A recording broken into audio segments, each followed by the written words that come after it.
Well, hello everybody, and welcome back to the second episode of Crafts and Crimes.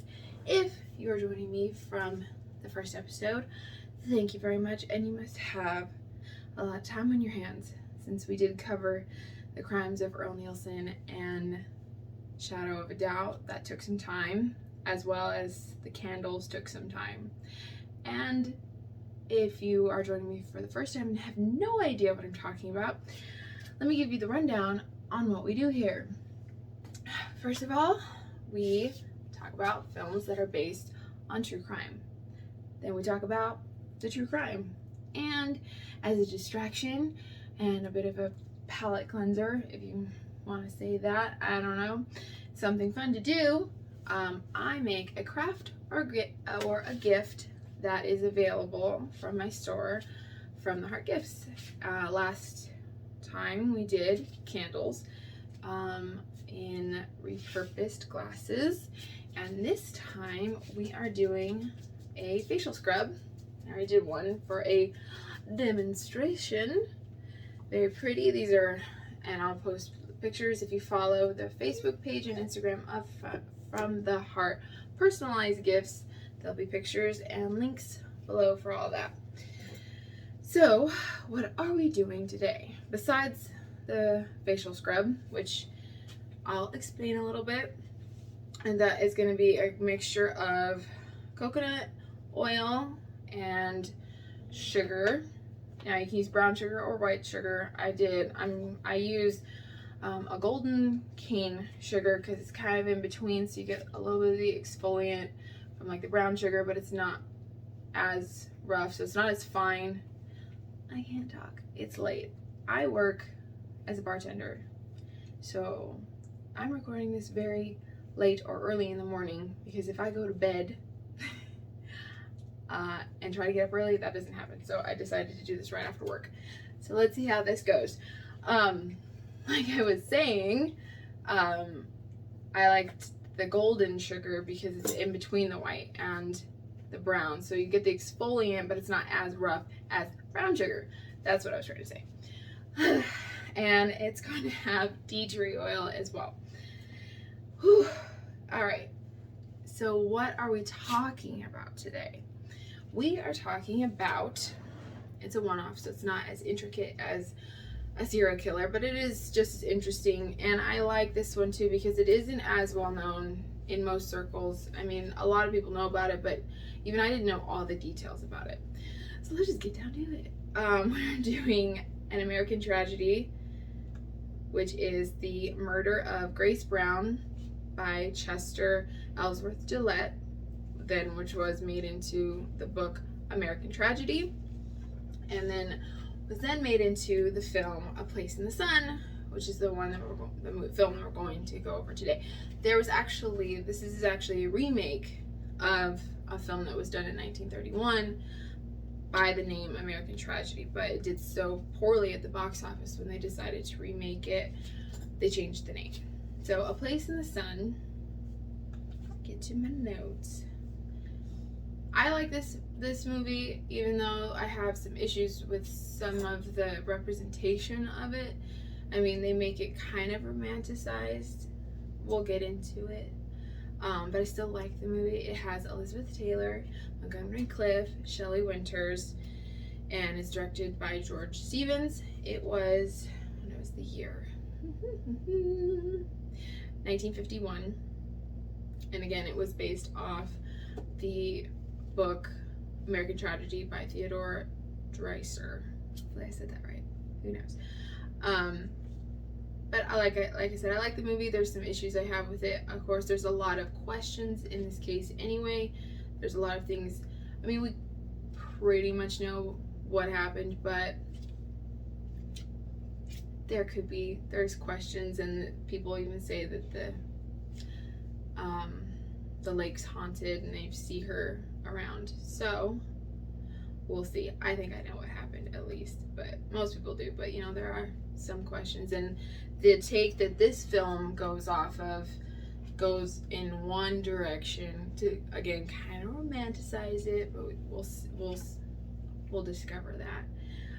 I think it'd be interesting to see another remake of this movie. I know everyone's tired of remakes, but I think this movie was done long enough ago that you could do it and have a good enough take on it, a different take on it, to where it would be a film within itself. Is for two reasons. The case is actually in 1906, but the film is in 1951. It's set in 1951, so if we could do a remake in 1906, I think that could bring some new aspects to the case, to the story, as well as the film. And also, there are a lot of letters, as we'll get into, from them, a lot of correspondence that they use in the movie, but they don't really get into, and it kind of depicts her as not as a likable character, which is like irritating. But again, we'll get there when we get there. Jumping ahead, I'm sorry, I'm excited. So we're gonna start with the movie. Like I said, it is set in 1951. So even though they're doing the case and the film in 1951, even though the actual case is in 1906. A lot of the stuff that happens is still prevalent within the 1951 aspects, but alrighty. So we start with Montgomery Clift, and he is the Chester Gillette character, and he's the nephew of Charles Eastman. So he plays George Eastman. All right, now I'm gonna start doing this as well. All right, so it's excuse my jumping around. We're doing a half cup. Well, for each batch, it's about a cup of coconut oil and a half cup of brown sugar and the honey, and oh yeah, I forgot honey. And then the 10 drops of tea tree oil. So that's what I'll be doing here. I'll be mixing it and then I'll transfer. But back to the story. So he's the nephew of Charles Eastman, and he is this rich businessman. He owns a skirt factory and he had met him. He's the nephew of them, and his mom, when he was young, mom and dad decided they didn't want to have the materialistic life, and so they decided to run away to be missionaries. They joined the Salvation Army missionaries, so they didn't have a lot of money and he didn't have a lot of education, so he kind of just jumped around from job to job and didn't really have any path in life until he was working at a hotel when his uncle, the Charles Eastman character, came in and saw him. It was kind of like a happenstance meeting, which does happen as well it happens in the real case as well. So he meets him and he's like, well, if you're ever in my area, come to the factory and get you set up with a job. So fed up with it jumping from job to job, and he doesn't want to be a missionary anymore, he decides he's gonna go and see if he can get a job at the factory. So it shows him hitchhiking, and he's kind of like a rebel, cool boy, whatever. He's got a leather jacket, rebel without a cause, kind of nonsense. So he gets to the factory, and he goes to it's kind of a little funny scene. He goes to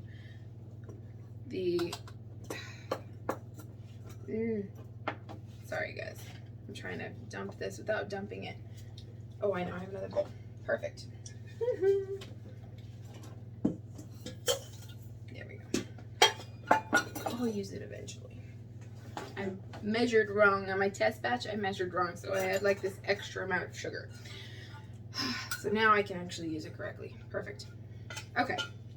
So he goes to the factory and he tells the security guard that he wants to talk to the Charles Eastman. He's like, you and me both, buddy. And then he gives him the business card, and it has his it has his signature on it, and they said he's gonna he needs to be seen. So he finally does get in to see him. He goes to see him at this office, and he's busy. Of course, he's a busy businessman. So he tells him to come to his house that night. No addresses are exchanged on screen, so he just kind of like, no, oh yeah, I know where it is. I mean, he is family, but I really don't think they kept up with correspondence very well. There we go. So it gets ready to see him that night. What he did within that time period, who knows? I know he gets a hotel, but just kind of probably wandered around the city. He doesn't have much money, so I don't know what he did. But his wife, Charles Eastman's wife, his aunt, they're kind of not too sure what to think about him, because whether or not he really wants a job or if he's just trying to take advantage of his rich uncle. But he comes in and he's kind of quiet. He's like kind of reserved and doesn't like really reveal too much about his mom and his dad in the Salvation Army and their missionary work. He kind of seems like he wants to put it behind him. Like he's not, I don't even know if maybe embarrassed by it, because they just don't want anything to do with that materialistic lifestyle, which is like pretty much their whole giant, Charles Eastman's house is this giant materialistic household. I mean, I'm not saying they're not really stuck up, but it's complete opposite lifestyle. So he says he'll set him up with a job and he'll make his way up the ranks of the, they get him of the business. And this is the point where we get introduced to weirdly the main love interest, but it really has nothing, like not really anything to do with the story, is Angela Vickers, who is Dame Elizabeth Taylor. And he is just enamored with her. Of course, he's like, oh my god, he's awestruck, in love already. Barely says a word to her. She's just kind of barrels in. She's late for dinner. She's like, of course I'm late. Da da da da da. But of course she's gonna be the romantic interest in a weird way. Because again, this is not about her. Let's get a cup, 2 cups, and 1/3 cup. 1 more. There we go. And 2 tablespoons of honey. Alrighty. So yeah, again, like I said, they make it weirdly about this imaginary love interest instead of the actual murder of Grace Brown, which makes you want to like Angela Vickers more than the Grace Brown character, which we will get to shortly. So the next scene is he gets his tour of the factory, setting him up in the skirt factory where he's just going to be packaging the skirts. And the number 1 rule in the factory is do not date the female employees, because this is it is a female skirt factory, and it's not like, I mean, it is warehouse, but it's not like super heavy labor. Most of the people that work on the floor are female, so that's why the rule is do not date any of the female employees, and you will get fired. And he's no exception to the rule. Of course, that's like the first thing he does. Don't touch the button. Touches the button. Okay. Alrighty, so he's on the floor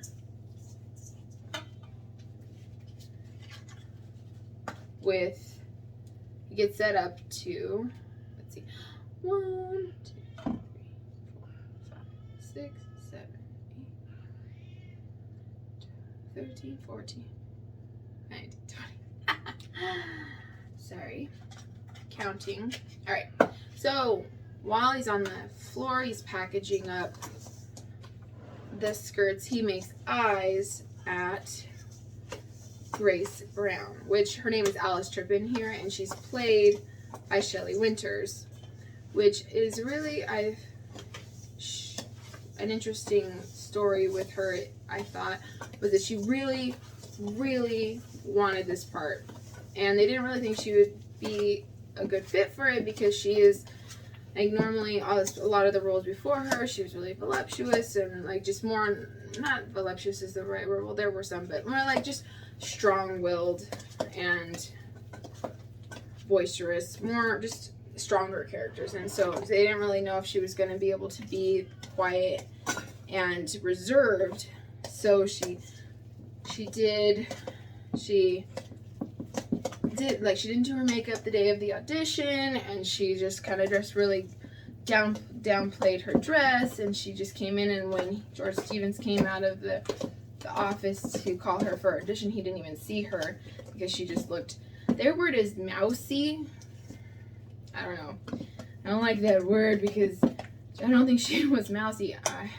I mean, maybe she was, but from some of the stuff that I heard about Grace, that I read about Grace Brown, and read in her letters, I don't know if that is the best description or the best way to present her.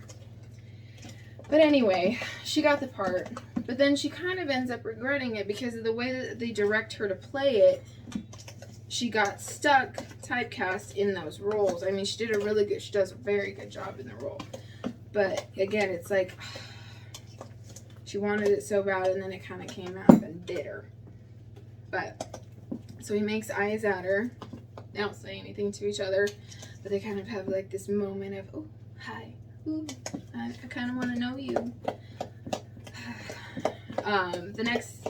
That night, he's kind of wandering around. He was in his hotel room. He's got like these business plans that he's gonna show, and he wants to try and get a promotion.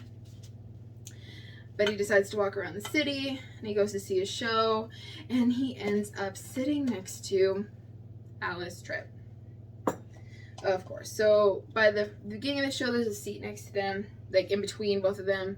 And by the end of the show, there's not very many people in the audience. The only people left are couples, and they're all making out, and it's just them. And now they're sitting closer to each other, and they're not making out or anything, but they're kind of like, oh, they like feel the pressure because everybody else is making out around them, and they kind of just, they start talking, and he walks her home, and they kind of, oh no, sorry, they go to the bar and have a drink, and they talk, and she reveals that everybody already knows who he is. Of course, he's the nephew of Mr. Eastman, and I feel like if you don't know this story, I'm going to give you there's going to be a spoiler because I think this is a weird joke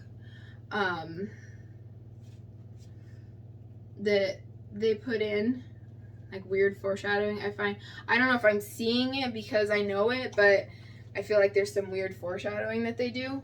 So he talks about how he doesn't have any money, and that, you know, he's just like her, that like he works on the floor just like her. They're not, you know, they're not any different, and like she grew up poor on a farm, and you know, she had to get a job to help her family. So she's like, we aren't in the same boat.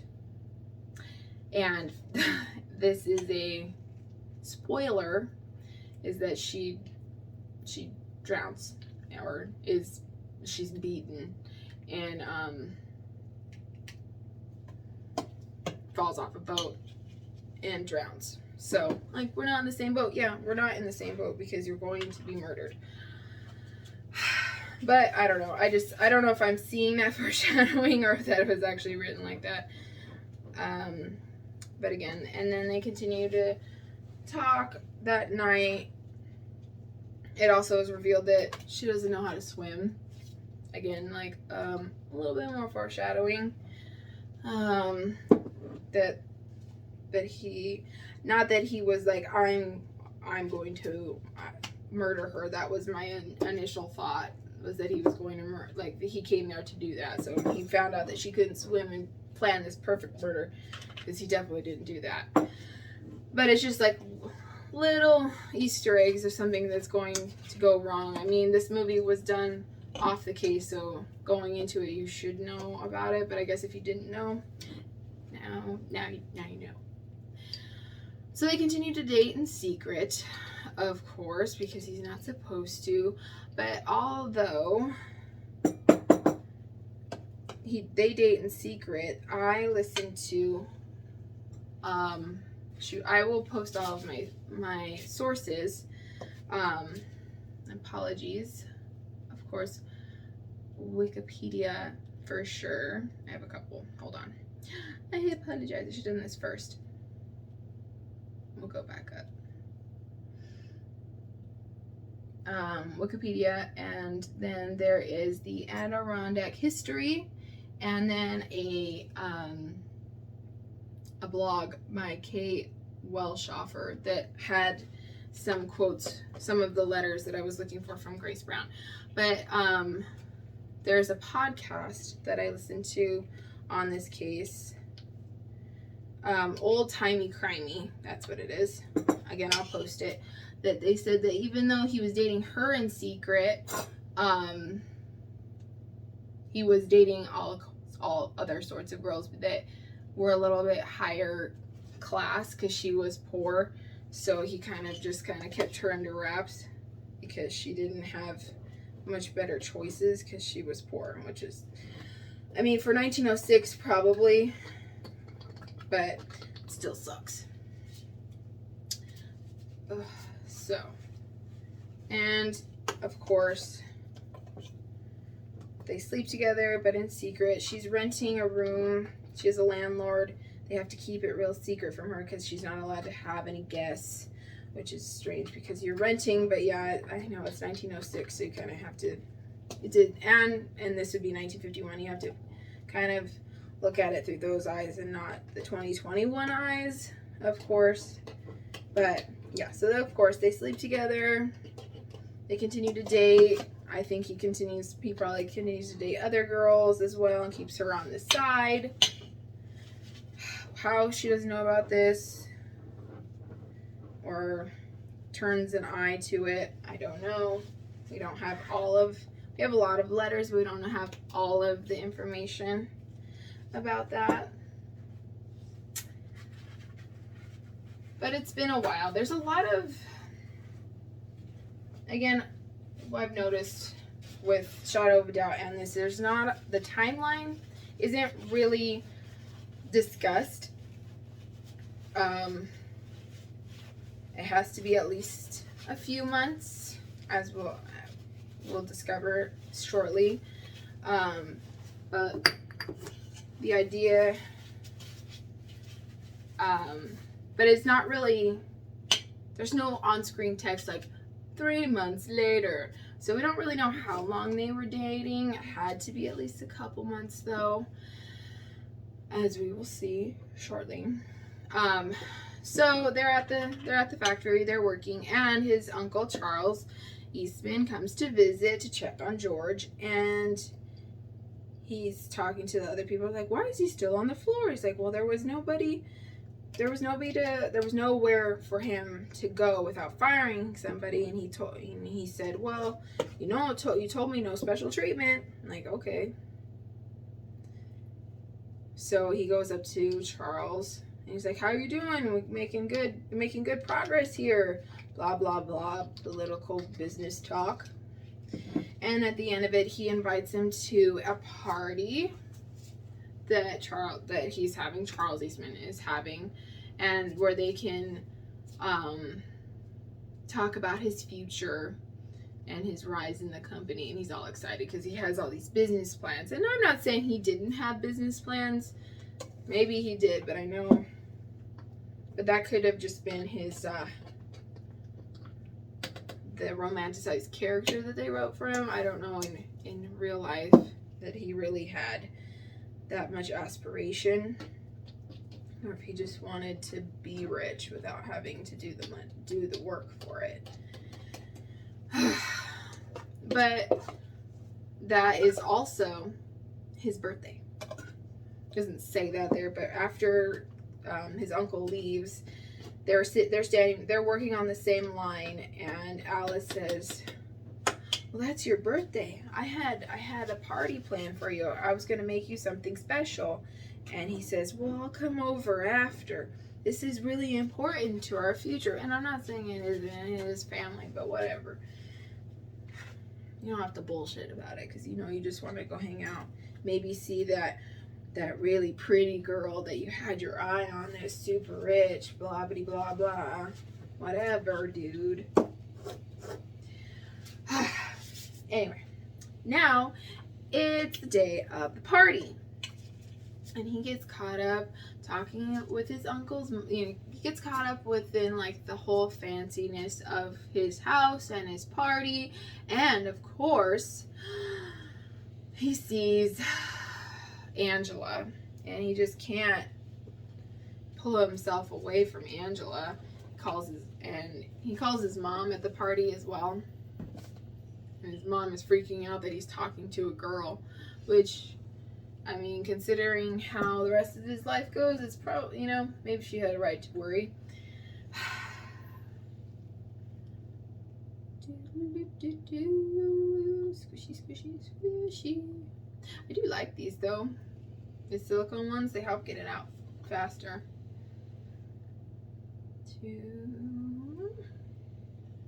So he gets all distracted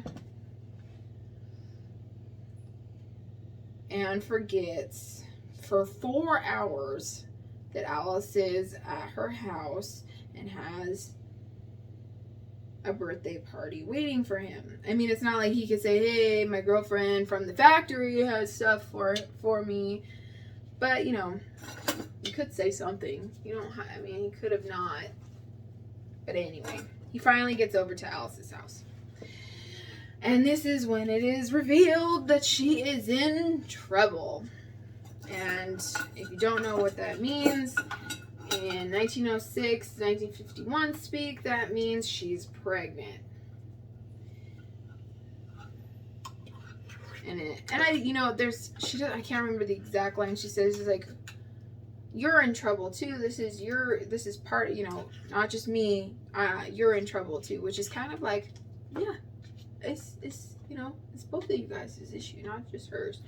But yeah, so they're trying to figure it out, and this is at this point, this is when she starts to really get like weirdly unlikable, and it sucks because you like sitting there like, what was she supposed to do? Really, she didn't really have very many choices, especially if you think about it from 1906. But from even a 1951 point of view, she's renting a room, she's working in a factory, don't really have a lot. She didn't have a lot of education, so it's like, what? She needed him to marry her or help her with something, so she didn't have a lot of choices. She had to pressure him in some way, and it's part of his responsibility too. So whatever. She just gets, throughout this, she gets more and more naggy. They represent her as naggy, and like, oh, you're like, man, just let him live his life. He has Angela. Like, why do you need to be here? I don't know. So yeah, just, I don't know, it gets me frustrated. Just the way, because you want to be on her side, but the way that they have her portray it is like,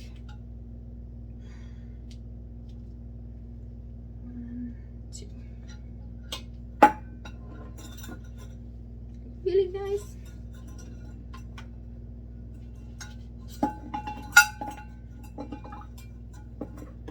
Sugar. Banana. Okay.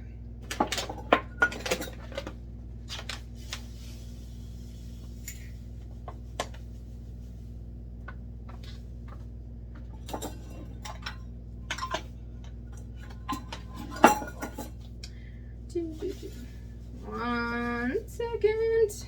There you go. Gotta count, guys. Sorry. Alright. So, like I said, okay, so she's in trouble, and they have to figure out what they're gonna do. And, so she goes home. She goes back and forth. He tells her to go home, and like in the case, she does go home back to her parents' house. She doesn't tell anybody that she's pregnant, and she continues to just work. 1, 2, 7, 8, 9, 10. They continue to work, and like I said, there's not a lot. Again, the timeline gets kind of skewed. We're not really sure how many months have passed, how far along she is. They don't even really, they don't know exactly how old, few weeks old the fetus is when they find the body, but like, yeah, so they don't know the timeline is a little wonky. We're not really sure exactly. We know it has to be, again, they had to have been dating for at least a couple months because she had to be able to find out that she was pregnant. And then it's another month or two while she waits for him to step up to the plate and help her figure out what's going on. Like, help her make this decision, he keeps kind of stringing her along, like, yeah, we're gonna get married, yeah, we're gonna do this. And she just keeps on waiting and waiting, trying to see if he's actually gonna pull through. And of course she's gonna wait. She doesn't really have much option. She doesn't really have a choice. So she went home, like I said, and she's coming out. She finally puts the pressure, and she's like, look, you have to marry me. You told me you were going to marry me. And he says, well, my vacation's coming up, which is Labor Day. So when that comes in, that's in a month. When that is, you'll come back and we'll get married. And she says, okay. Right after that, Angela wants him to come to their vacation for Labor Day. They go up to the Big Moose Lake, which is where it actually happened. Come up to the lake and spend the first part of his vacation there. And he's like, oh no, I gotta spend time with my uncle. He's like, oh well, he'll be there too, so it's perfect. And he's like, great. Well, I'm sure he thought great, because he'd rather be there than marrying this lady that's pressuring me into getting married.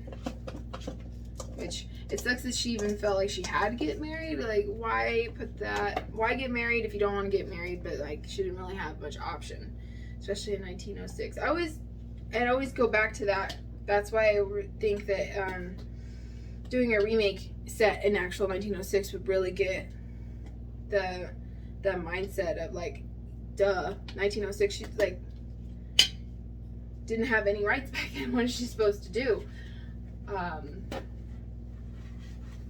So yeah, end up like friggin' one of John Christie's victims, which we will get to. I have that on the books too. If you don't know, you will know soon. But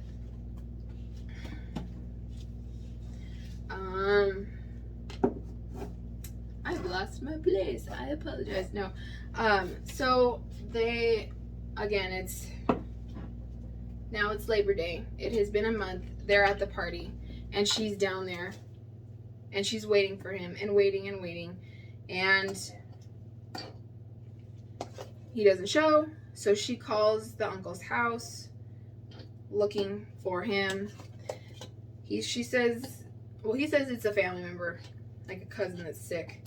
So he goes to get her at the bus station because she's threatening to come up there and tell everybody what happened. And he's like, no, all my lives, all my fun and all of my business and my fun are gonna collide together. I'm gonna ruin my life. My life sucks. Whatever, big responsibility. Anyway, so he goes down to get her, and he says, she's like, you're gonna marry me now. And he says, okay, let's go. We're gonna go right now. Guess what? It's Labor Day, which means City Hall's closed. I didn't mean for that to be such a dramatic pause. I was looking for my words. But yeah, so it's closed and she's freaking out that it's not going to happen. And he said, well, we'll do it tomorrow. We'll have a honeymoon. We'll go get a hotel. We'll have a nice night. We'll do all this fun stuff together. And she's like, okay, that sounds good. It sounds good. And you just want to shake her. Like, ugh, get a backbone. Friggin' just leave his ass. But again, I can't. I say that. I don't. Of course, you don't want to victim blame. But that's. I like this movie. I really do. But that's the problem I have with it. It's like, why are you portraying her like that? When she's. Again, I mean, and we'll get into it with the cases that that people said there's evidence of her being suicidal, or that she was depressed, or, you know, and she was dramatic, but she was young, and she was pregnant, and she didn't really have very many options. She tries to go to, right before all this happened, she tries to go to the doctor to see about getting an abortion, or find a doctor that'll do it, and one of the first things that he even asks is what her husband does. Which, I mean, it's fine if you're married or fine if you're not, but it's just like there was no distinction between her life and her husband's life. So it's like she didn't really have many options besides maybe going to one of the theories is that she was going up to one of those hideaway convents where she could have the baby. But it's like, why is that your only option? It's very frustrating. So, and one other thing that I miss because my brain likes to jump around is just another scene where I think there's some funny foreshadowing and weird jokes that maybe only I find funny, or weird. Is okay, so we're starting to get and also this is where it actually is getting in his idea, like maybe puts this in his mind, maybe I will kill her, maybe I will get rid of her, is when they're on the lake and partying, they're swimming together in this really cold lake. He's like, oh, I'm so cold, and their bird goes by, and he's like, oh, what kind of bird that is? What kind of bird that is? Oh my god, what's wrong with me? What kind of bird is that? And she says it's a loon. And I don't know, my brain was like, yeah, because you're crazy as a loon. You're poorly planning your girlfriend's murder. I know that might not be funny, but I just thought it was, I could have been they could have chosen any bird and they decide a loon, but whatever. And again, she tells him the story about the last couple years, I think it was a year or two before, about a couple that drowned on the lake. And like, because nobody knew that they were out there, and until their bodies were discovered. So kind of like, again, it's foreshadowing, oh, somebody drowned. Maybe I can make it look like a drowning. And again, it shows that they hear it on the radio too.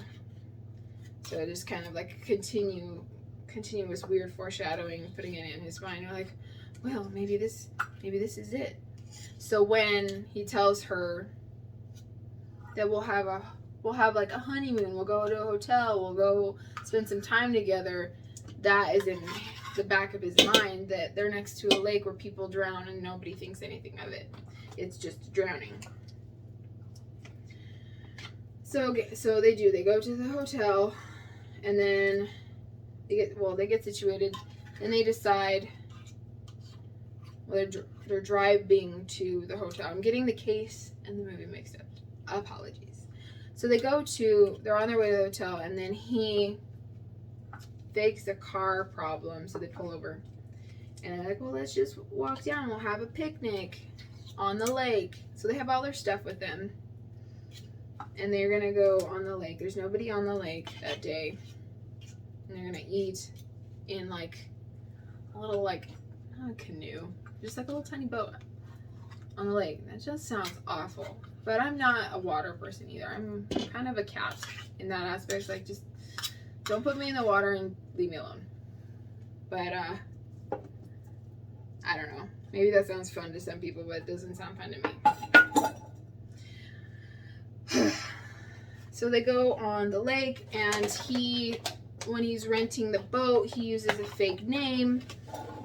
And he does use a fake name in the real case. He has monogrammed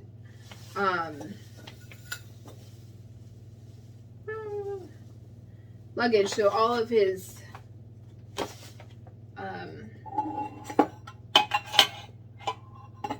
fake aliases are like with the same initials, but yeah, different names. So he uses a fake name. Of course, he uses a name of somebody who had already been there that day. He's like, yeah, it's a common name. I'm like, nah, it's not common, dude. But he doesn't say anything about it. So they go on the lake, and this is, I don't know if they were just filming all day, or if they went, like, how deep into this lake they go. But it was daytime when they get on the lake. So I don't know if this is some movie magic of them or if it was an error. I just find this odd. It's daytime, and it's like not dusk. This movie is in black and white, so it's hard to tell, but it looks pretty bright outside. And by the time the pivotal scene happens, it's dark. Like real dark. Not dusk, dark. And I don't know if they're in some shrouded trees covering like some freaking rainforest, or if they really were on. And it's also, I guess it is starting to get darker early because it's Labor Day, so it's not quite the time change, so it's not like getting dark at 5 o'clock quite yet. It is getting dark earlier, but not that dark. So I don't know how long they were on this friggin' lake. But it's dark enough to where the stars are out. And I think there's a shooting star of some point, because they talk about wishes, and you're like, do you wish you were here with somebody else? She starts getting whiny.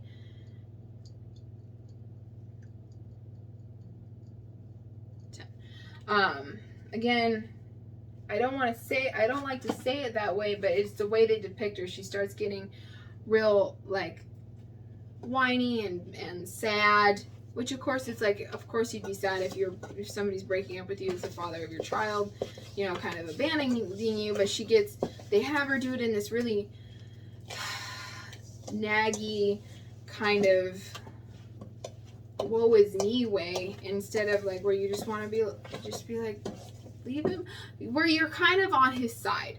And that's the problem I have with it, is like, why are we feeling sorry for him?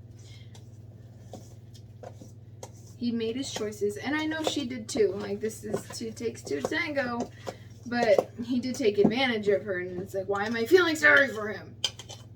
I don't want this. I don't want to hear about this love story when he needs to be a grown up and deal with.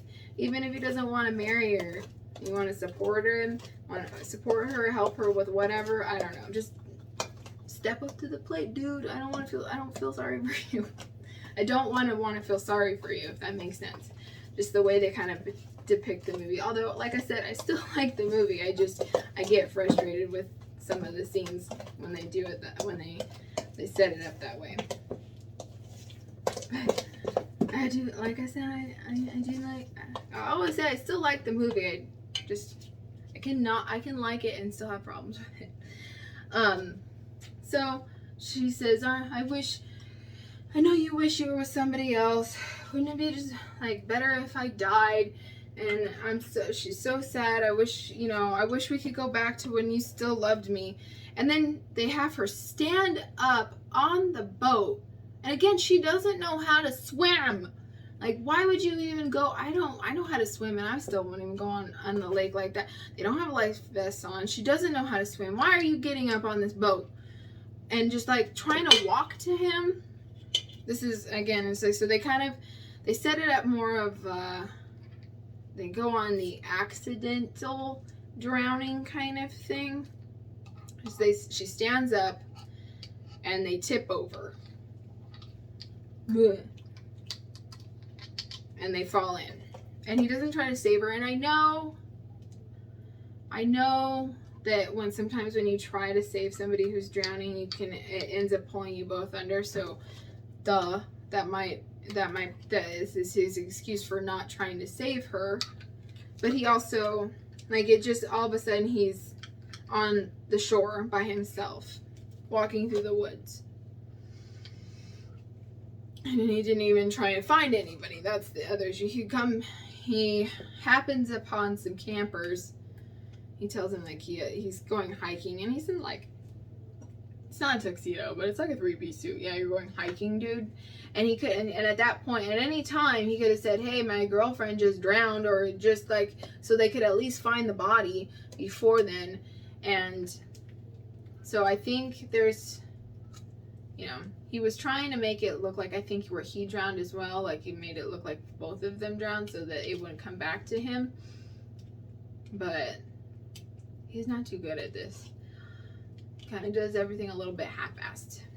This is probably why he jumped from job to job and had no real goals. Whatever, I'm just mad at him. Do that, man. Whatever. I'm trailing off. Alright. So like I said, he just leaves. He gets back in the car and leaves and goes back to the party. And he, like, has this moment in the car as he's driving away, and you see it on his face. He's like, oh my God, what did I do? I'm so sad. Like, are you sad though?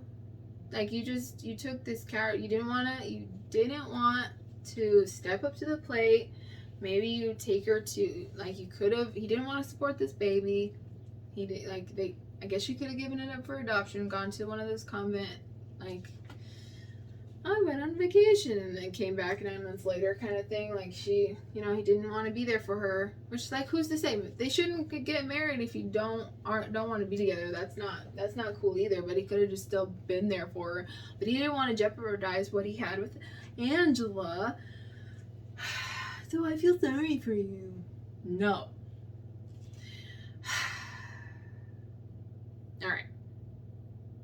Alright, so he finally gets back to the party, and Angela, of course, is so excited. And it's kind of funny. This is for...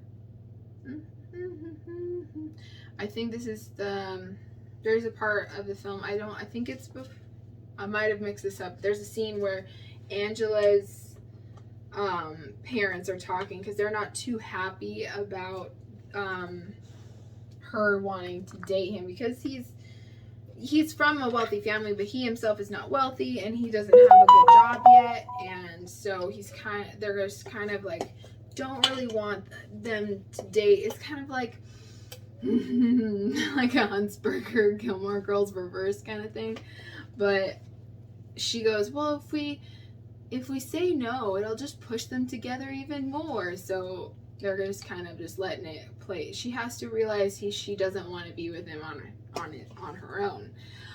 But I mean, if all of this was really happening and Alice wasn't, and the baby and all that wasn't a part of this, I'm sure, and they really wanted to be together, the Charles Easton would have given him a better job, or like gotten him education. So like he would have raised him up, like he would have lived up to the Eastman name, so that he would have been a better eligible bachelor for her. So I don't know why they were so complaining, but I guess they had some good instincts that maybe he wasn't the right dude for her. But anyway, I kind of thought that was an interesting little tidbit scene. It's just like a little filler scene. It's not really that important to it. I just thought that was kind of an interesting, like, oh yeah, they didn't really want them together anyway. So yeah, he's back at the party, and they have this, they're driving all around, and there's a scene where she's driving her car and she's speeding. So she starts to get pulled over, and then she just speeds away because she can. And they finally get pulled over. They think they've lost him. And he's freaking out because he thinks he's gotten caught. And so he's like, oh my God, he's starting to feel guilty. But she just gets a ticket and she just laughs it off, like, oh, that's like my 3rd speeding ticket. As they, like, it's a small little area that she knows the cop that pulls her over every time. It's so funny. Whatever. But at the same time, then he has like a weird breakdown. She's like, you're gonna hate me. I'm such a bad person. Yeah, you are. You are a bad person. But, and then so they finally go back into the party, and he kind of just leaves it as is. If he feels any more guilt, it doesn't seem like it's really hurting him. And after, like, I think it's like the next day or so, her body's found. And I forgot to get the name of this actor. This is a little funny connection. Let me see if I can get you. The detective in this case, the case that's trying to find out what happened to her, is the same actor that plays Raymond Burr. Plays the husband that kills his wife in Rear Window, which is another one of my favorite movies. I really like that movie, and I was really hoping that it would have been based on a true story so I could talk about it, and I'm sure there is a case of some sort, but not like exactly. But I really love that movie. But he plays the murderer in that movie, so it's kind of funny that he is the detective in this one. He does another detective show too, and I can't think of the name of it. And if anybody knows about old shows, they'll be screaming at it. If anybody's even watching, whatever, I don't know. You can comment below, scream it at me, tweet it at me, whatever. I'll know it. I can look it up, but I don't feel like it. You look it up. You tell me. Remind me what it is, because I know what it is, but I can't remember the name of it at the moment. And if I say the wrong one, somebody else will get freaked out. So, whatever. The important part to that story was that he played a killer, and now he's also a detective. That was my take on that. Hee hee. So he's trying to figure out what happened to her. Did she drown? Did somebody murder her? And they kind of go straight to murder pretty quickly. Even though it says, like, even though the way they depict it is like she fell off. In the real one, she's beaten very severely. So it's a little bit more like obvious. But I guess maybe because they could see that she had a baby, then maybe there's like, oh, why are you out there? So she was pregnant. So maybe that led them to believe that it was foul play and not just a drowning. So they find out who she is. They find out that she has a connection to the Eastmans and to George Eastman, and they try to figure out. And they pretty quickly lead it back to George Eastman. I don't want to call him Chester, but yeah, they are able to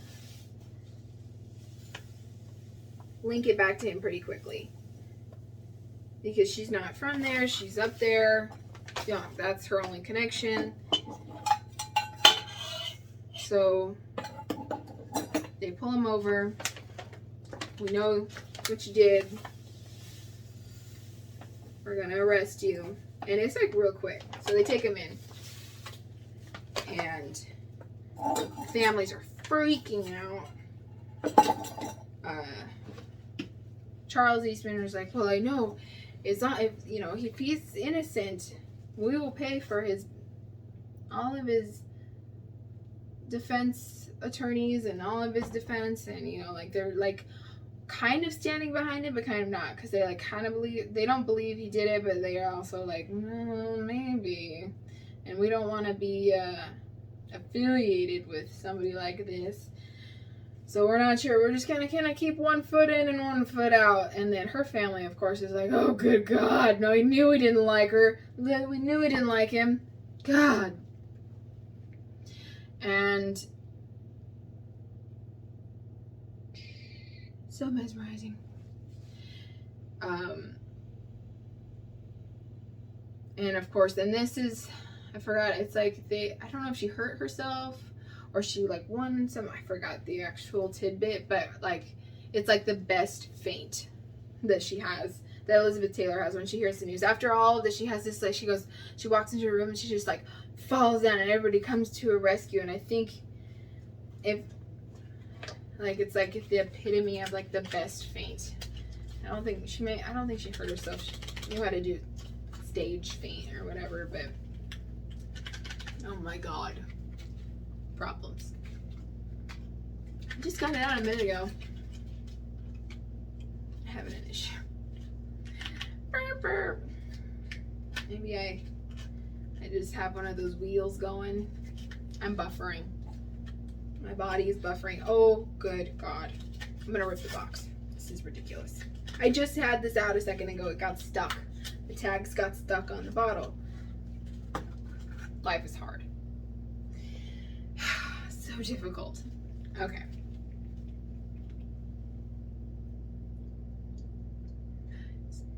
8, 9, 10. 1, 2, 3, 8, 9, 10. Okay.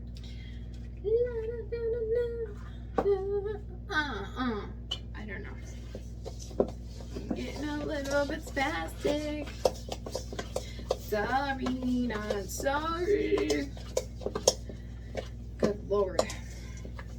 I do not know what's wrong with me. I do know what is wrong with me is that I have a night owl shift and I'm a night owl, but I also want to do things during the day.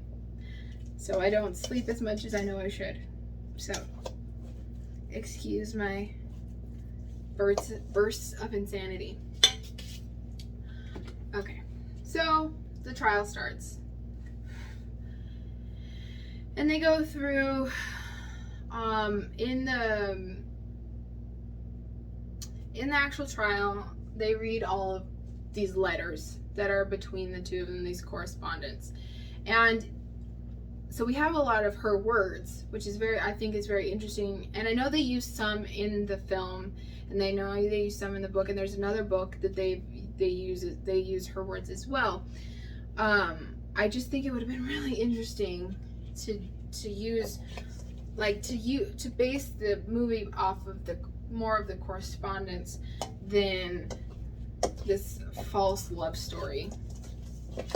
And right before they go to trial, her family pays off the press or whatnot to keep her name out of it. Like, we want to make sure that her name has no affiliation with him. Like, they want to separate. They want to separate her away from all of this as possible. Keep her name out of the papers, unless he, is found innocent, and then maybe they'll let him come to Thanksgiving dinner again. Who knows? So again, they go through the trial, and his story changes. It was not self-defense. Oh my God. It was a drowning. Like, he couldn't save her. It fell. Blah blah blah. She committed suicide because she was sad. All this kind of stuff, and nobody believes it, of course, because his story continues to change and change. So he gets found guilty, and he's sentenced to death. And they don't play around back then. Well, they didn't play around in the 1950s either. They really didn't play around that much in the early 1900s. So the execution's not as far off from the conviction date. And right before he's sentenced, he goes to the electric chair. He's talking to the priest, and his mom comes, and they're like trying to get him to confess what actually happened. He's like, I don't feel like I'm guilty. I don't think I did it, but then I do feel like I did it. as in like I could have saved her and that I wanted her to die. And so the mom was like, well, if anything in your heart felt that it feels in that guilt, then you are guilty, which is like bullshit. I mean, and I say bullshit because I know he killed her. He didn't just like not try to save her. He beat her. So like, sure, she did it. Don't be saying you didn't do it and you just feel guilty that you wanted her dead. Like, you liar. But whatever. So then it ends as he's walking down, dead man walking down to the electric chair. And yeah, again, and then like I said, it ends in like, oh, I apologize. There's a scene between a correspondence. They have a correspondence between Angela and him. She's in school and then he writes to her, she writes to him, and they have like this weird romantic goodbye, like, I'll always remember you and blah blah blah. It's like, he killed somebody. Why are you? I mean, fuck. Ted Bundy married somebody, so what? Why am I surprised? But it's like I just don't like how it's so like this weird romance is so strange. I just find that part strange that they like centered around this weird romance. And I know that I haven't finished the book, the actual American Tragedy, but I'm sure like that's in there as well. But I personally would have liked to seen it more off of the actual victim and crime. But that's because I fall asleep to Forensic Files. So I want to see that over a love story. But don't get me wrong, I love me some romantic comedies as well. But if I'm watching a true crime show for a true crime, I want to see the true crime. Sorry for my rant. Alright. So he goes off to the electric chair and he dies. Ugh. So they did use a lot of, let's get through this. Go down. Sorry. I have a lot of notes. There we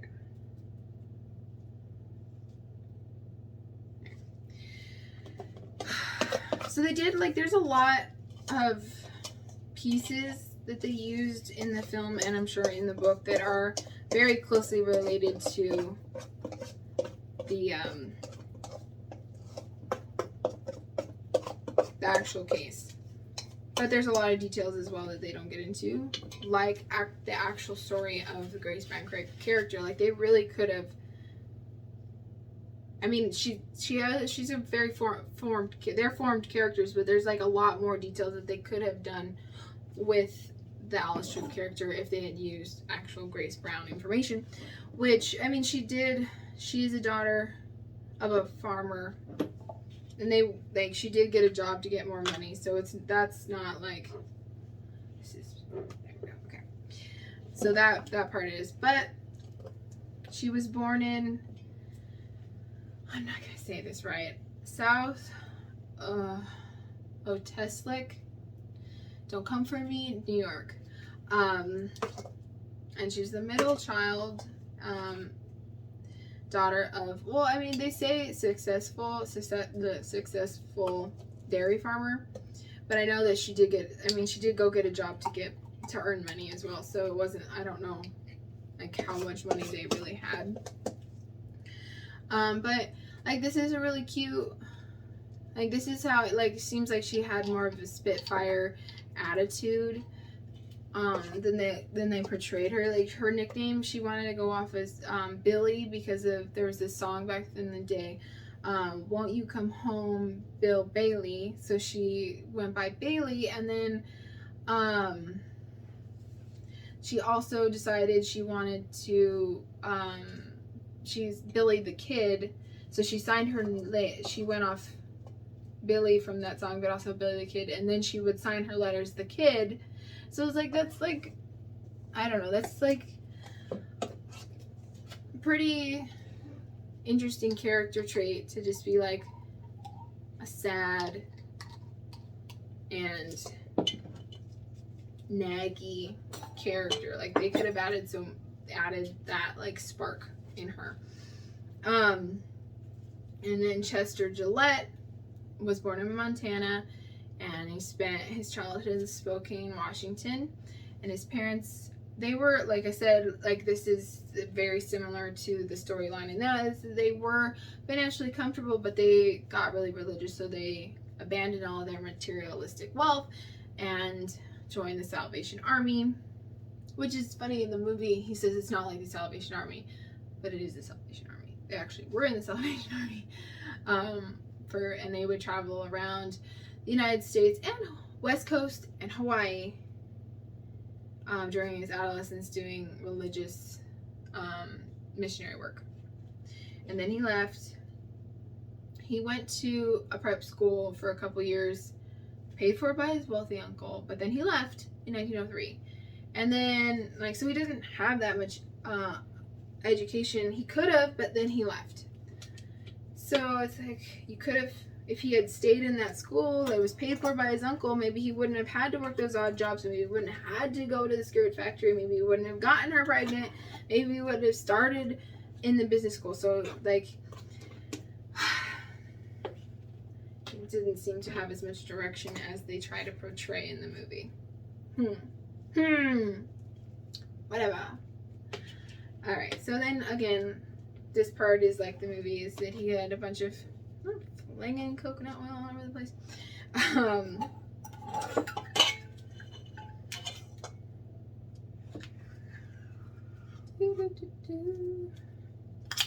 He had a bunch of odd jobs, and then he got a job at the skirt factory. Alright. Again, this part, a lot of this does mimic the story, which I do like in Shadow of a Doubt. Go see the other episode if you haven't seen. Is like there's only a small part that's based off of a true story. It's like the uncle is the actual serial killer, but like everything else in the movie is pretty fabricated. This is actually in line with what the story of the actual case is, except for the fact again that it was 1906, not 1951. But they met at the factory, and she was an employee, and they had their relationship, and they had sex, and she got pregnant, and she was pleading to get married, and he kept pushing her off, and she would write him letters, and she returned home, like in the movies, for a couple months, and she sewed a whole bunch of new clothes, her maternity clothes, to hide it, because she didn't tell any of her family. I don't know if she didn't feel like she could tell them, or she was embarrassed and didn't want to. I don't know. She didn't tell anybody that she was pregnant. I mean, it was the 1900s, and she sounds like she was, I don't want to say this because, like, she was a good kid, so, like, I don't know. I'm saying if you get pregnant and you're not married, you're not a good kid. Like, that's ridiculous. But, like, in that era's mindset, you know? Like, oh, how could you? Like, calm down. But, so I don't know why she didn't want to tell anybody. So she went home, and she made all her clothes, and as she was there, she wrote him back and forth, like, when are you going to come for me? What are you doing? How many do I have left? 1, 2, 3, 1. I missed one. So 1, 2, 3, 4, 5, 6, 7, 8, 9, 10. Okay. So, and he would write her back sometimes, because he was off gallivanting with a bunch of girls, because he didn't care. Douche. Whatever. His picture is the picture that, if you look up, it's got this stupid little, he got like a stupid little smirk on his face. He's like, you don't know, you're stupid. I'm sorry, I don't know. But yeah, so there was a story like the other podcast was saying, let me get back on track here, that he was seen around with other women that were of higher class, and there was a newspaper article that connected to a Miss Harriet Benedict, who I'm guessing is like the Angela character, But she denied that they were together. So I don't know if it was like we're not going to have any connection with him once he gets arrested for murder, or they actually weren't together. So we don't know for sure. But he was like off and on with other women. So he didn't care. He just wanted to party. Alright. So the letters continue back and forth, and she's getting more and more pregnant, and she doesn't know what to do. Because she's 1906 and she doesn't have much of a choice.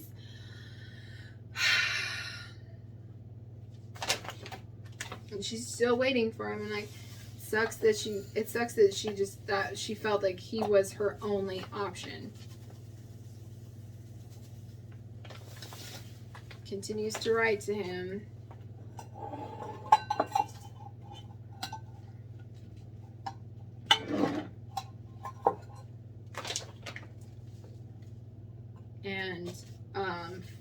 And this is in 1906, so this is when it's happening. So as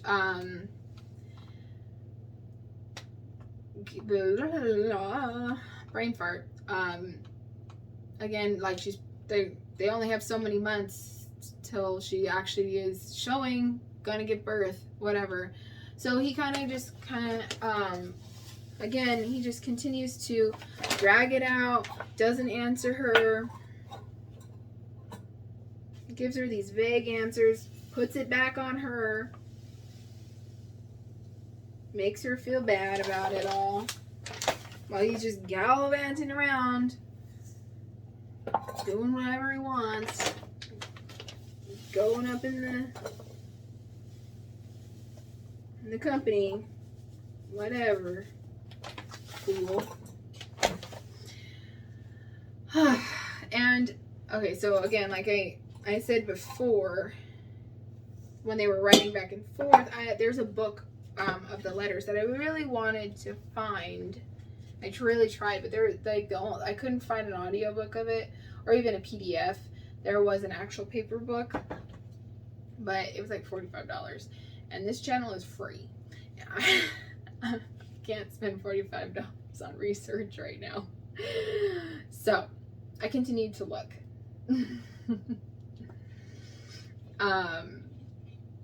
And I found like a Kate Welshoffer, hopefully I say that right, like she's watching, whatever. She found the book and read it and wrote a blog about it, because she goes off of like, she's talking more about their romance, about how she had to be the cool girl. Like she references Gone Girl, like, oh, I don't care, treat me however you want, it's okay. I'm like that weird low maintenance, I mean, in a bad way, I guess not bad way, I don't know the right terminology for it, but she's like, trying not to ask for attention even when you want it, kind of thing. So she was like she calls her the ultimate cool girl, and so she posted some of the quotes, and I found them kind of interesting, like their correspondence. Stick my finger in honey. Well, that's what the gloves are for. And I thought some of the quotes were really interesting.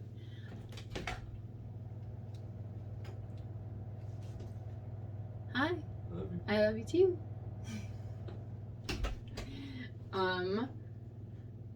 So I wanted to go over some of those. So just a sec. Let me count. 1, 2, 3, 4, 5, 6, 7, 8, 9, 10. 9, 10. Okay, cool. I counted 10. I know that there was drop bullets, so I probably actually was more than 10. But it smells real good. Alright. Alright, let's get to some of these quotes.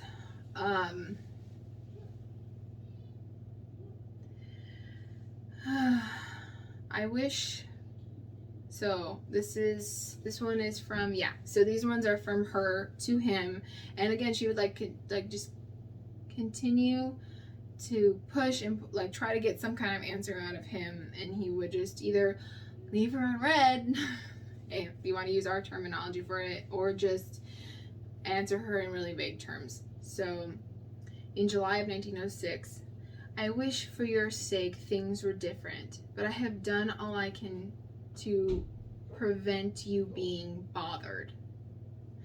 I'm so sorry that our mutual, I'm so sorry that us deciding that we wanted to have sex together was such a bother for you, because now I'm pregnant and you don't want anything to do with it. Oh, I'm so sorry. Like, just trying to put it on herself. And he just continues to just not even answer. And then in June, oh, so this was a little bit earlier. And my dear Chester, I am wild because I don't get a letter from you. If you wrote me Tuesday night and posted it Wednesday, there isn't any reason why I shouldn't get it. Are you sure you addressed the letter right? I was just like, it's okay. Maybe you didn't, I'm just so worried. Again, it's like, just answer the damn girl. Just give her a damn straight answer. God. It's just infuriating. She's gotta put it back on herself. She's like, maybe you don't have the address right. It's okay. It's fine. Or maybe I am really mad. Why haven't you answered? And the reply back, don't worry so much and think less about how you feel and have a good time. Yep, have a good time. Have a good time. Just hiding a pregnancy in 1906. No real job prospects. No, nothing. It's cool. I'm not going to marry you. I'm just going to leave you on your own. But have a good time. I hate you. And I like her reply back. Is this one? I think this is the reply back to it. But it's kind of split up between her blog posts. I just wanted the quotes from Grace and Chester. It's like, I do not know why I shouldn't be discouraged. What words have I received from you since I came home to encourage me? You tell me not to worry and how I feel and think less about how I feel. You tell me not to worry and how I feel and think less about how I feel and have a good time. Do you think if you were me, you would worry? And as for thinking less how I feel, when one is ill all the while, some days not able to get downstairs, one naturally thinks about oneself and the good time. If one can have a good time when one is ill and stays in one's room dressed in a kimono all the time, I fail to see where the good times come in. I love that. I love that. It's like, really, dude? Exactly. Like, see, this is where it would have been nice to see that little bit of fire. And I know and this is why I know that they give her, because she goes back and forth. It's like, but also it's like, if I push him too hard, he's gonna leave. So I gotta like kind of try to keep him, try. If I push him too hard, I'm really gonna be left alone. So I gotta try a little bit to appease him. So right after that, she writes another letter. My whole life is ruined, and in a measure yours too. Of course, it is worse for me than you, but the world,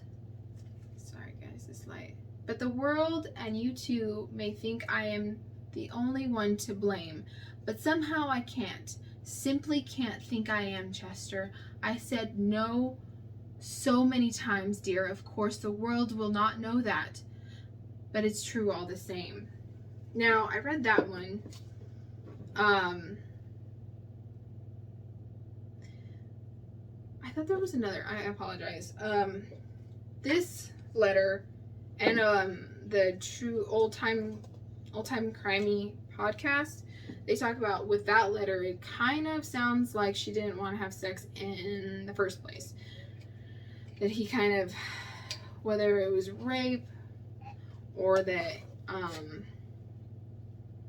she just kind of let him, like he kind of just broke her down after like trying and trying and trying. So it's like she's left, she didn't want to, and now she's left with it, and he just continues to ignore her. There's another letter in here that I think was supposed to, I thought I had, maybe we'll get to in a second. That she wrote right after that and kind of like apologizes. She takes back from the one where she was really angry at him. I mean, she's angry in that one, but she's like, why, how am I supposed to be happy? And I think she writes a letter right after that. Like, oh, I'm sorry. But like, that's a really powerful letter too. And that opens a lot to a really, to character exploration, and just like could be really interesting. It really make a really interesting film. Like there's a lot that they could go off here and make a really interesting film. Not that American Tragedy or A Place in the Sun isn't a good film. It's just like this in itself is writing its own, like this. I would want to see this. I want to, like, let's bring her words to life. Let's give her, the victim, a voice, a representation. And then another, I am crying and can't see the lines. I am crying and can't see the lines and will stop. You will never know, dear, how badly I feel or how much I want you this very minute.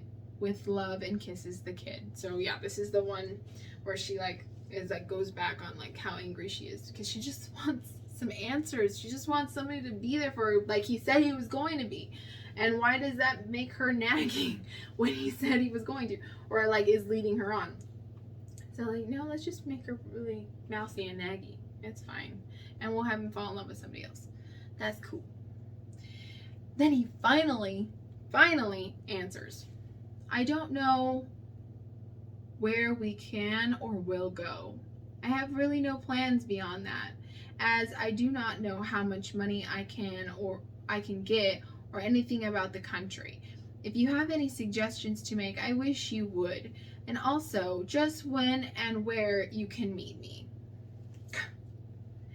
He doesn't know that much about a country. He's been traveling since he was a child. And he's had odd jobs all his life. He's been traveling around. He doesn't have any money. He isn't working his way up. No, he won't have any money if he stays with her. He'll have to work for his money if he stays with her.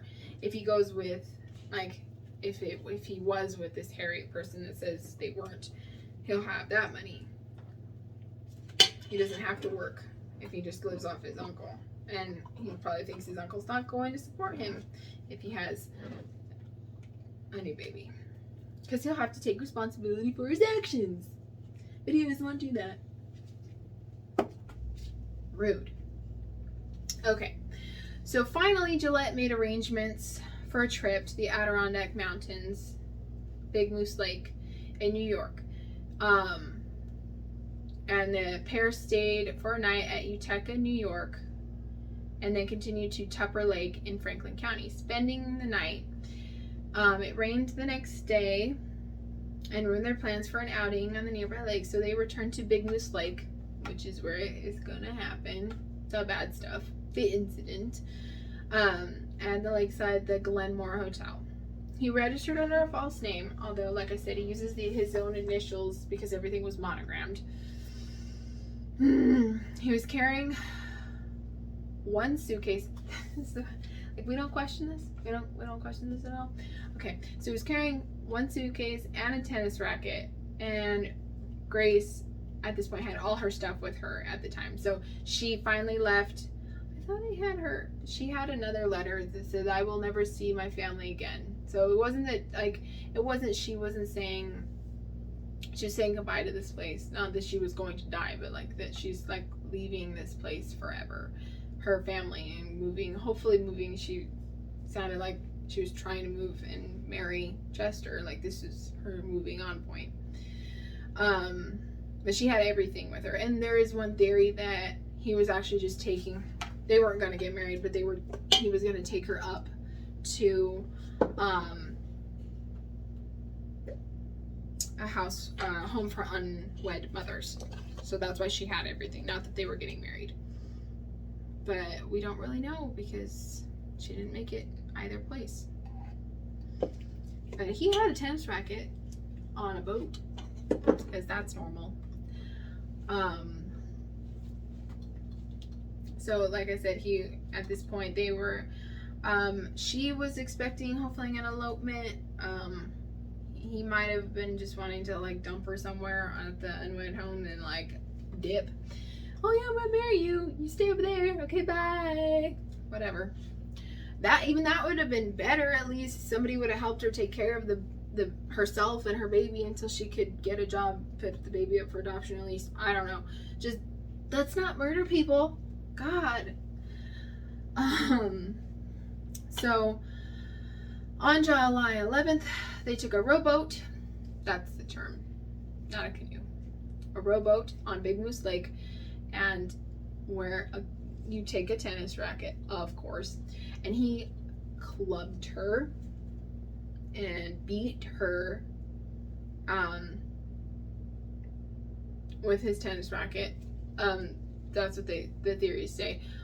Whether or not he used a tennis racket or not, he did beat her. And old Timey Crimey, that's what it's called, they went over the autopsy report, and like if she had survived, she would have been like blind in at least one of the eyes, and possibly had brain damage from the amount of like beating that she took, and that she was probably in shock and not even conscious when she hit the water. Like she didn't need to drown. She was probably going to die. Anyway, she didn't. Of course, he was trying to drown her, so he was trying to put her in the water so it looked like a drowning. But you can't cover up those bruises even in postmortem and decomposition. Because he's a bitch. I don't know. I don't know what I was gonna say, but yeah. So he threw her over and left her to drown, which again, like they said, that she was probably unconscious or in shock and almost dead before she hit the water. So really didn't even need to put her in the water, but he was trying to cover his tracks. So she found the overturned boat was found floating in the lake together with Gillette's hat. And then they initially believed that he had drowned as well, but he was carrying a suitcase and hiked through the woods to Fulton Chain Lakes, where he checked into an Arrowhead hotel under his real name. And it was like, deed's done, I can use my real name now. No, that's when you want to not use your real name. That's when you continue to not use your real name. And then her body was found the next day at the bottom of the lake. And then the autopsy revealed major head trauma, like we went over, turning this accidental drowning into a murder. What is it? CX-10. Okay. It's 1,000. Okay. For 4,000. Okay. I'm talking to him right now. Okay. Just letting you know. All right.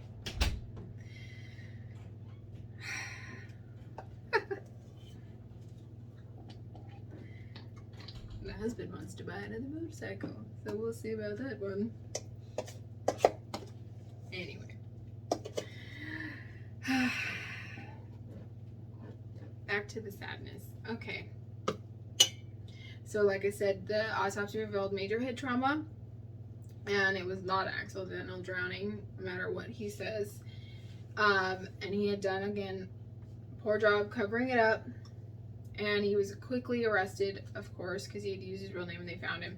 They, again, they weren't sure, because he hadn't gone out with her a lot, because he kept her, he took her to the restaurants where you're, like, ashamed of them. Like, she was the inside girlfriend, and he'd go out with other people because they were, richer and more classy or whatever. So, like the movie, the his family didn't really want anything to do with him unless he was innocent. He ends up with some public defenders, although there was another lawyer in there that was a little more well known, but for the most part it was public defenders because his family didn't want anything to do with him. And he took the stand in his own defense, and he claimed innocent. One of, like in the movie, and like I said, his story changes many times. First, it was an accident and he couldn't save her. Next, it was a suicide because she was so distraught.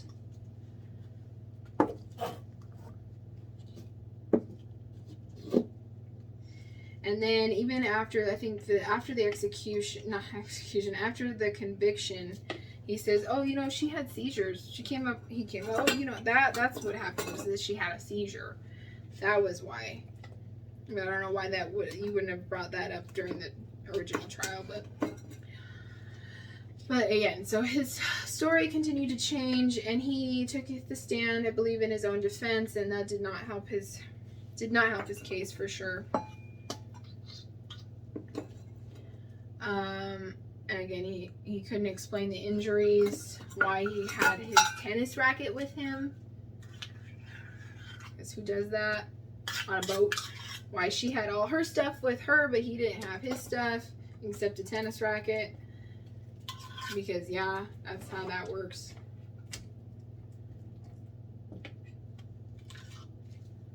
And they did not believe him. He did not do a very good job at defending or explaining himself.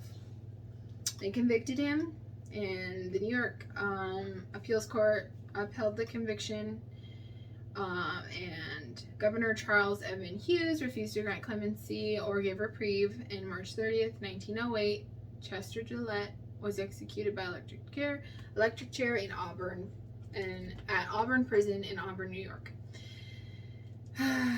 The case was officially reported as People versus Gillette in 1908. And then Gillette was buried in Soul Cemetery in Sinet, New York.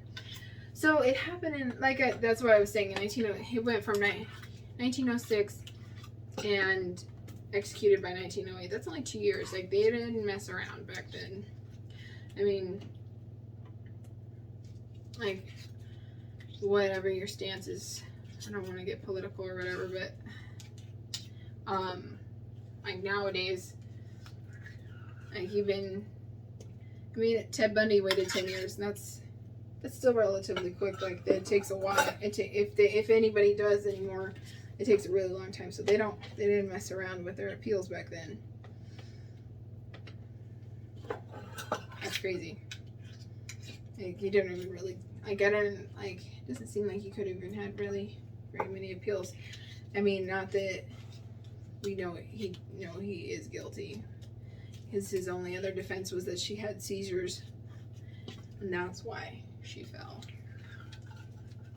But that's crazy.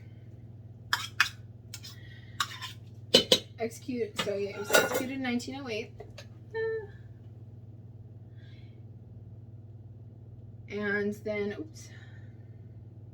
so like I said, they did the book. He did the book American Tragedy off of this story, and then they made the movie American Tragedy, and then this movie, A Place in the Sun. And I found the episode on YouTube. It's pretty funny. It's an original. There's 4 in there. Okay. It's an original Unsolved Mysteries. I think, what was the episode? Hold on. 1996. Shoot, it doesn't say what episode it is. But,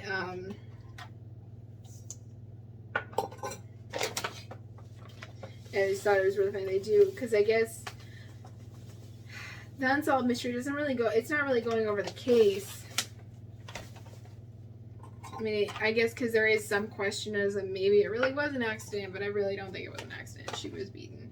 But the unsolved mystery is that they say that people see her in the water or at the hotel, so that like she haunts the lake. So, whew. Is she looking for justice? I mean, he did get convicted, but maybe she's trying to warn people not to go on the lake. Don't trust your boyfriend. He doesn't actually want to have a picnic on the lake.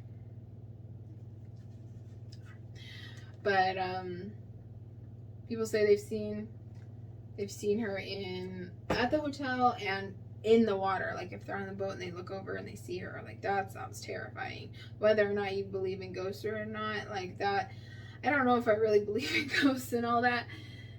But I do, like, that's, like, I always have that fear. Maybe I always think it's a serial killer, but, like, that there's something behind my shower curtain, or, like, what lies beneath kind of thing. There is somebody in the water, and that, I don't know, mind plays tricks on you, and that sounds terrifying.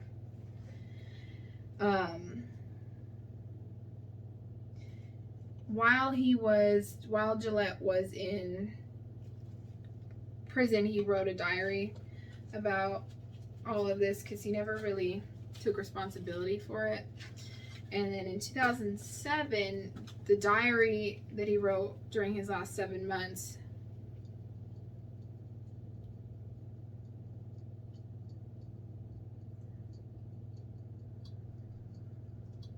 there. Excuse me 1 second. Oh no! Oh no! Hold on. Everybody hang on.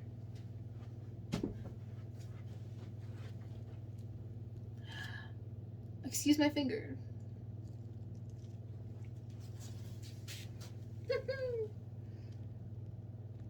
There we go. I thought I turned my alarms off. I apologize. My clicker is out of batteries. I need to get new little batteries. I had to pause things myself. Analog.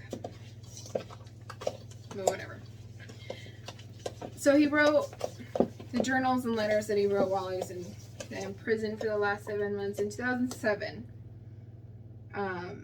the journal was donated to the Hamilton College and Library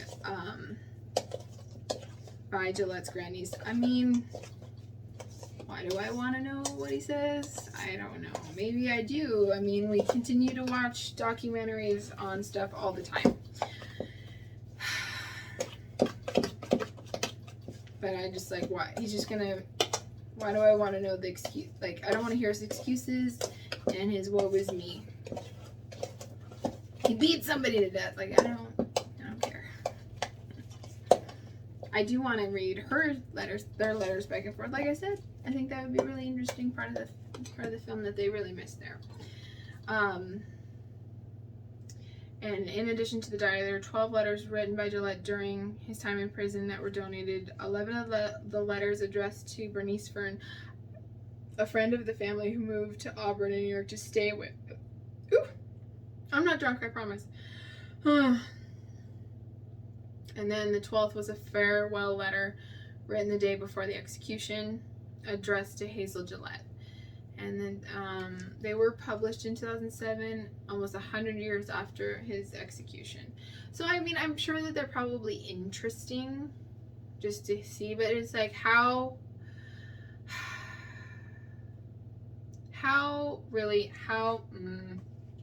you could only probably take them with a grain of salt because it's going to be a lot. I know I read the end of the letter somewhere. I thought I had it in here. I thought I already had it in my notes. Well, if anybody cares out there, I'll find it and I'll post it. Or if you know it, you can put it in the comments. Out there in the void, if anybody's listening. But, I can post it if anybody's really interesting. I know there's a letter where he doesn't really take responsibility, but he kind of is like, I'm sorry this happened, kind of excuse. You sorry excuse for a man. Terrible. But I think it would be kind of interesting, but like I said, he's kind of an unreliable witness, so I don't know if I could take everything what he said. Like, you just have to read it with a grain of salt. And maybe, I mean, that would probably be an interesting aspect to the story as well. Like I said, if they're going to do another movie, they should include that too, just to form his more rounded character, you know? Make it more, like, not relatable, but just more realistic to, like, his actual behavior during that time. How many more? I thought I would be done, but I'd stop to talk too much.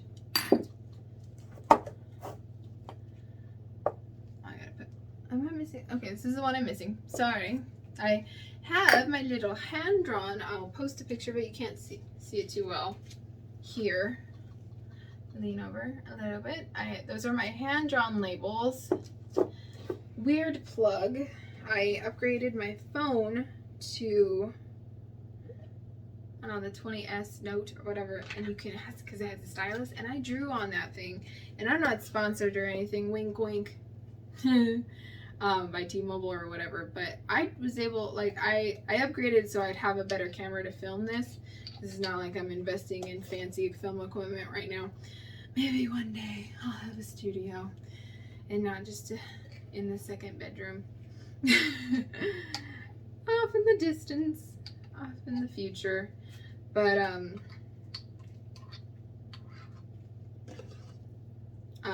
I invested in that so it would actually, I have better, you know, filming abilities.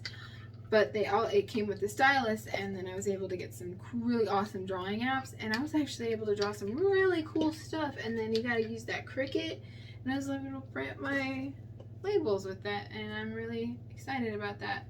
So you can see some of the labels and stuff that I drew on the From the Heart personalized gifts on Instagram and Facebook, so you can actually see the more detail of the label on that. But yeah, it's been very fun. But another odd, besides the book and the films, there was a song based on it's called The Ballad of Big Moose Lake, 1926 folk song of the Adirondack, and I can't speak at 5:30 in the morning. Adirondack Mountains area that explicitly mentions Gillette in the first and last verses. So that's pretty interesting. See if I can find that. Maybe I'll use that.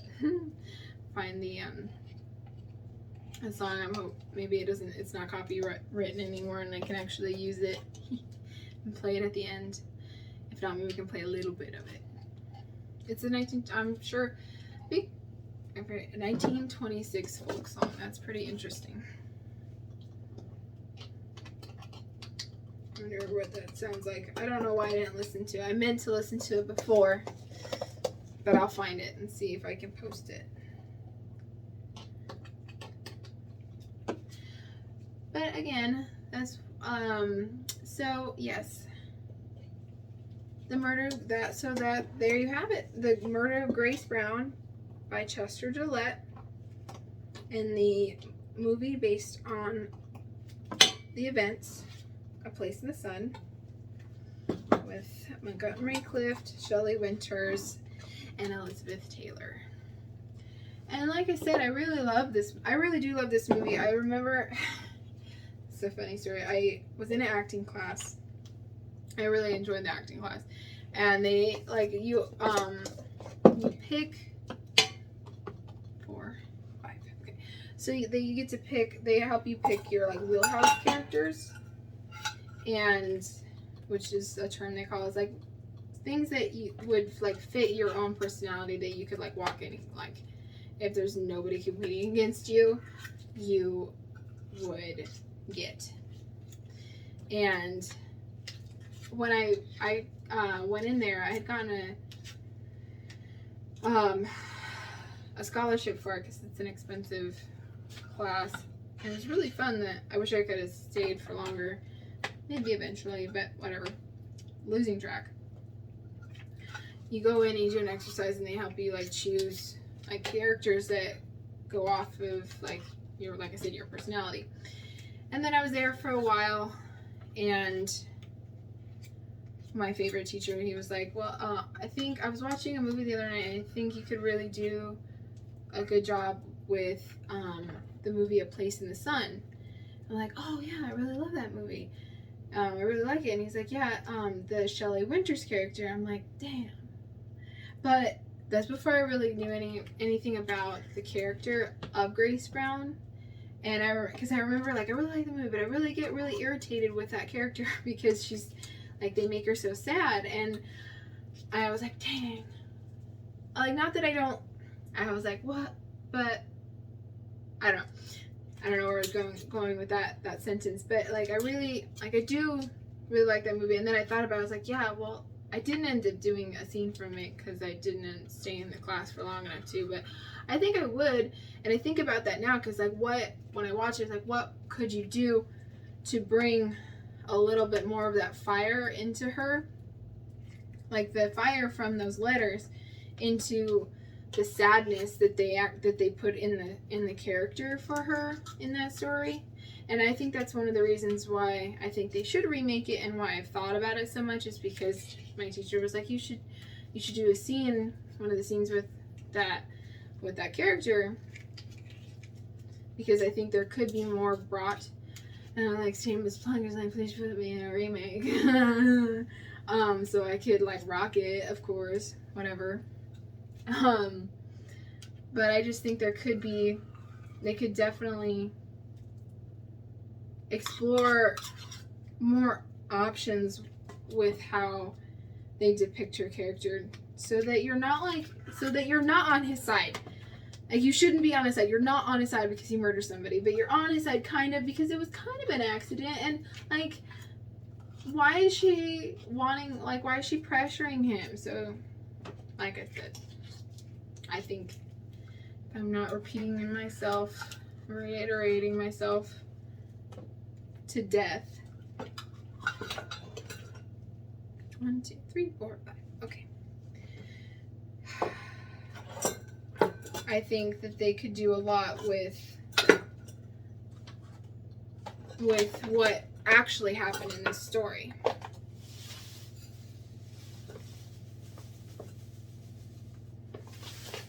But that's just me. Crafter, true crime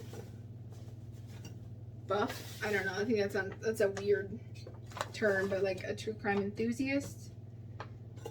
That sounds even worse. Somebody who has an interest in true crime. There we go. An actor and a bartender. I have a lot of time to think about these things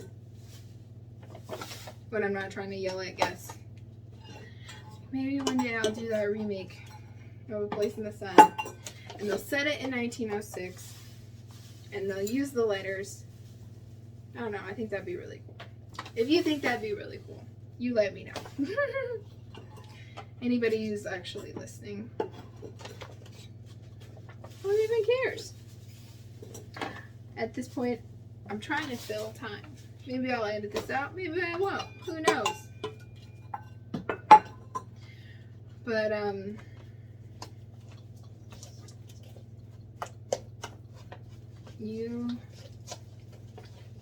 goodness gracious. There we go. Yeah, so, that's what I wanted to do. So, now that we're done, 8, 9, 10.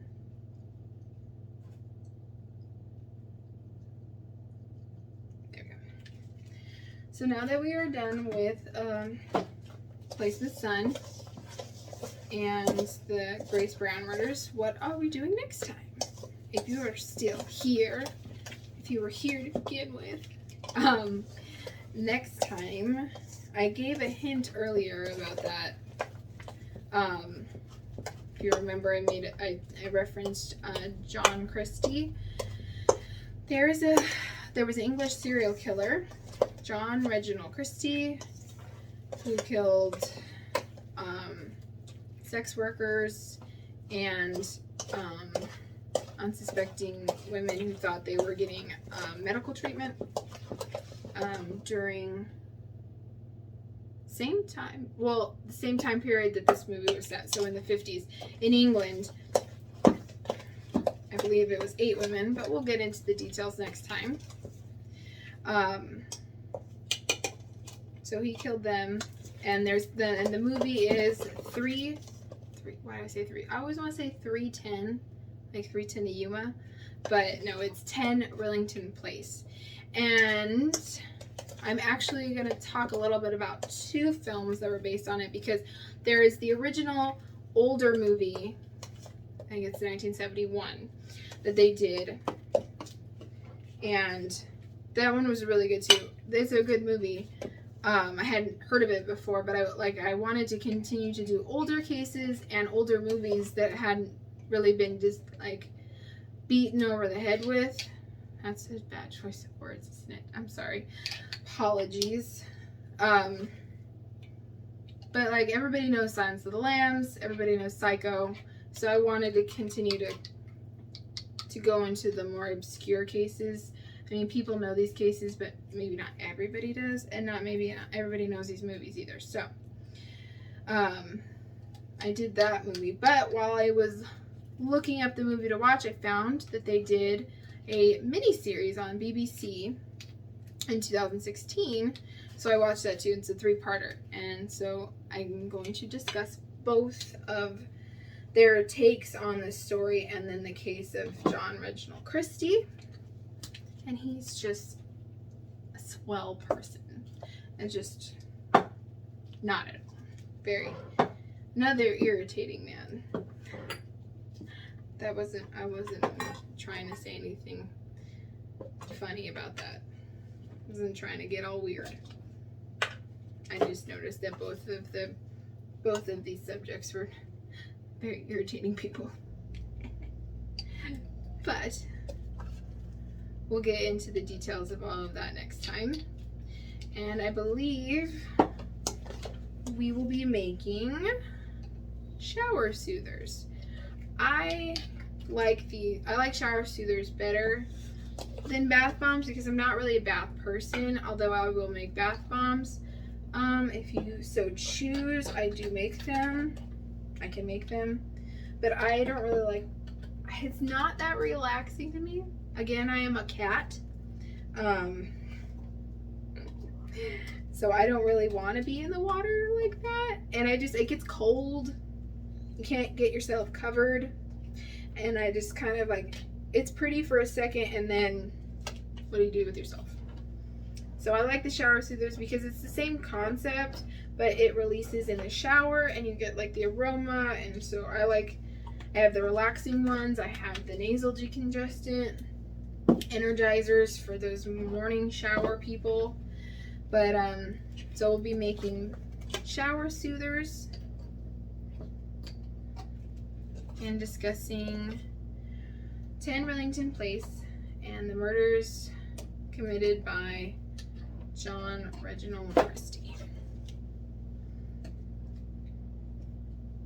Or possibly I'll still be filling these jars. Who knows? But I definitely I have a list of films and cases that I'm going through. But I definitely want to hear from anybody who's watching what cases you would like to see, or films. Like if there's a film that you know is based on a real story.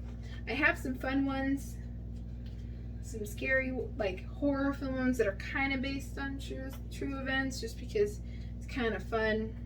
I mean, not that murder's fun, but like to go over some not so detail oriented movies, movies that are a little bit more campy. That's the word. More campy than actually fact-based, but they were actually based on facts. So that's fun too. But I would like to hear if there's a film that you know is based on a true event.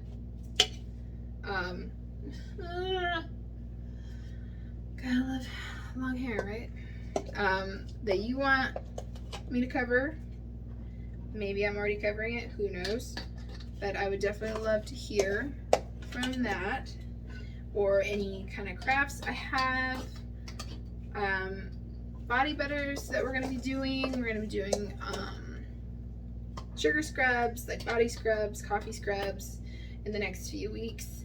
As you can see here, I'm working on my personal tumblers. I'll be doing tumbler projects.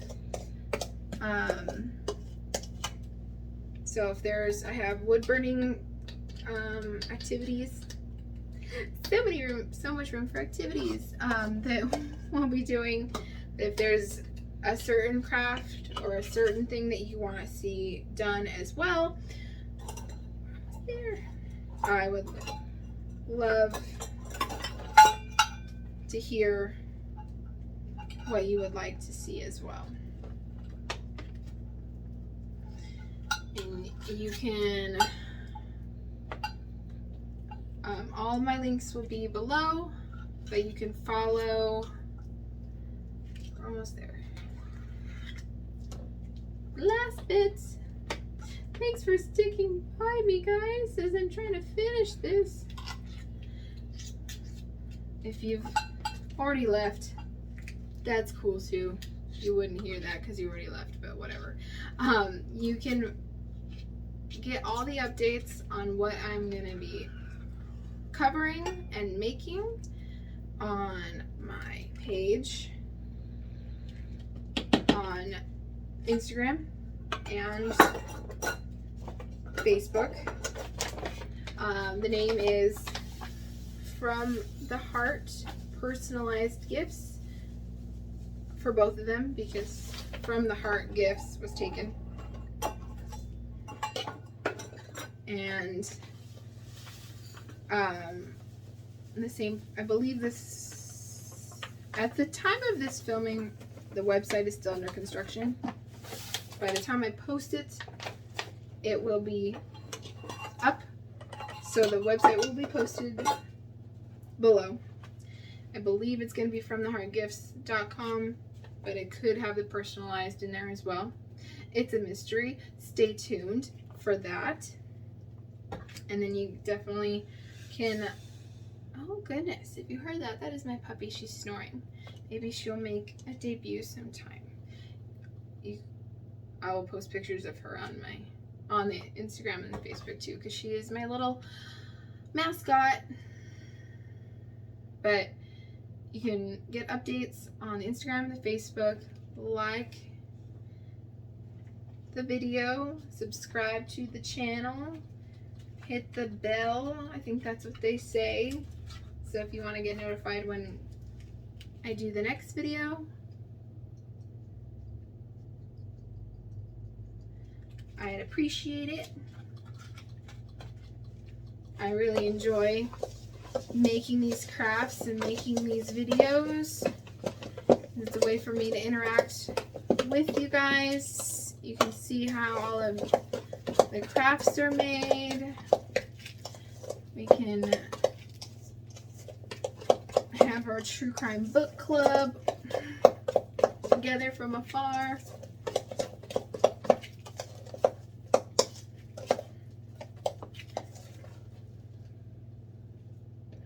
And eventually, hopefully one day, I could just do this. Instead of having to bartend all night. No. It's pretty funny though. I bartend, like I said, many times. I like bartending. It's a fun job. But, you know, you watch too much true crime when you bring up stuff and they're like, what?